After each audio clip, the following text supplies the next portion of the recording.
I guess if you go back to 2019 pre the pandemic, right, most people wouldn't even be able to remember that time, nor remember the economy. Then we went into the pandemic and it was sort of, we're in unprecedented times and we just need to get through this next lockdown, then things will be a bit more normal. Oh shit, now we've got Omicron, now we've got fucking this variant, etc. It just kept coming. So there was so much uncertainty through that.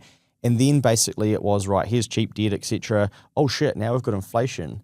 Holy, okay, when's that going to be normal again? When's that going to be, and when are we going to have certainty of what inflation is? So then we went through to about 2023, I think that took till people were like, oh, okay, I can kind of see and understand this inflation thing and maybe things are going to settle back down.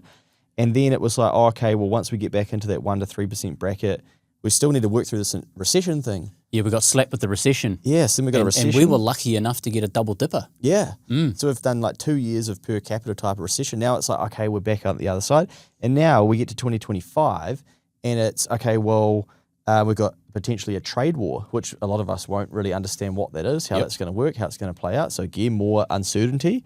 But also then it's for Kiwi people, they're thinking, well, what if it swaps back and we go back to Labour next election? Like what's going to happen? I think it just highlights that there's 6 years right there that there has been uncertainty, unprecedented.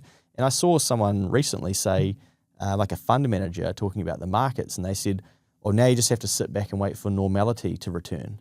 I'm like, no way, sunshine. That ain't a strategy either. No, this is normal. Yeah. Like, let's carry on. So maybe we all just have to accept that things are always moving and like our lives are volatile too, and things can happen and we can get derailed or where things are going well and then we get sick and it's like, fuck, I really wanted to crank this week, but I can't because I got sick out of nowhere or the kids bring something home from daycare. And I think it highlights in that post-COVID time, and we keep going on about it on the pod, and I can't wait till we get to a time where we never mention the old C-bomb again because it should be just consigned to the history books.